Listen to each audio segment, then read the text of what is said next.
গুৱাহাটীৰ পৰা আমি সকলো ষ্টাফে পৰিয়াল সৈতে ভূটানলৈ বুলি ফুৰিবলৈ গৈছিলোঁ 2025 ডিচেম্বৰ মাহত।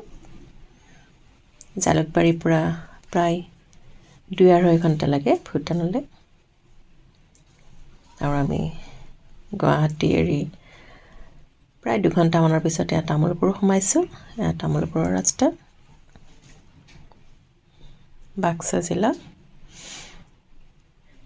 সকলো এটা কথা মন কৰিব যে ভূটানলৈ যাবলৈ সকলোৱে ভোটাৰ কাৰ্ড বা আধাৰ কাৰ্ড, আইডেণ্টিটি কাৰ্ড এখন লৈ যাব লাগিব, নহ'লে ভূটানলৈ সোমাবলৈ নিদিয়ে। এইটো সকলো মনত ৰখা প্ৰয়োজন। আমাৰ গাড়ীৰ হেণ্ডিমেনে ছফ্ট কপি নিছিলে মোবাইলত, আৰু তেওঁক যাবলৈ দিয়া নহ'লে। গোটেই দিনটো তেওঁ ভূটানৰ গেটতে থাকিলে। আমি ঘূৰি আহোঁতে 7মান বাজিছিলে সন্ধিয়া। তো ৰাতিপুৱা 12মান বজাৰ পৰা 7মান বজালৈকে তেওঁ গেটতে বহি থাকিলে। আমি তামোলপুৰ পাৰ হৈ গৈ আছোঁ। অলপ পিছতে দৰঙা মেলা পাম, আৰু দৰঙা মেলা পাই গ'লোঁ। দৰঙা মেলাত গাড়ী ৰখাই তাতে চেক কৰে কিমানজন মানুহ গৈছে, বয়স অনুপাতে তেওঁলোকক লিখিত দিব লাগে। আৰু তাৰ পৰা প্ৰায় 200 মিটাৰমান সকলোৱে খোজকাঢ়ি মেইন গেটলৈ যাব লাগে, য'ত আই কাৰ্ডবোৰ চেক কৰে।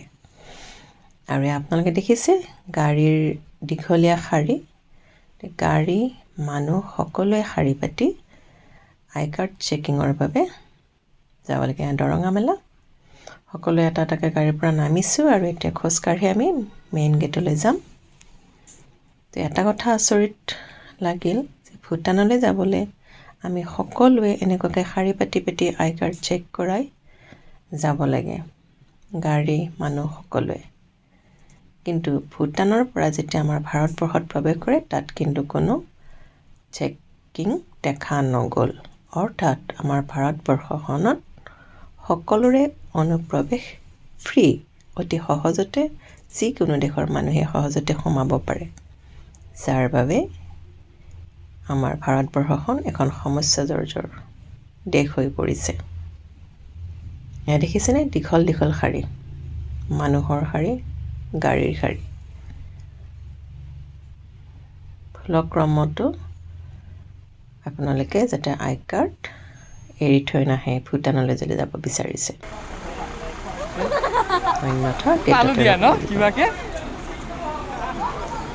আমাৰ ভাৰতবৰ্ষত গাড়ীৰ শাৰীবোৰ ইনডিচিপ্লিন, কিন্তু এয়া ভিতৰ ফালে ভূটানৰ সোমোৱাৰ পিছত এটা এটাকৈ আই কাৰ্ড দেখুওৱাৰ পিছত এনেকুৱাকৈ সোমাবলৈ দিছে। এয়া ভূটানৰ ফালে আমি পাৰ হৈ আহিছিলোঁ, আৰু আমাৰ লগৰীবোৰ এজন এজনকৈ পাৰ হৈ আহিছে।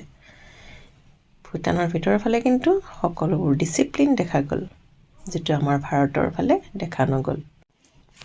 গেটতে ৰজাৰ ফটো, তাতে আমি সকলো এটা ক্লিক উঠালোঁ আৰু ভূটানলৈ ফুৰিবলৈ গ'লোঁ।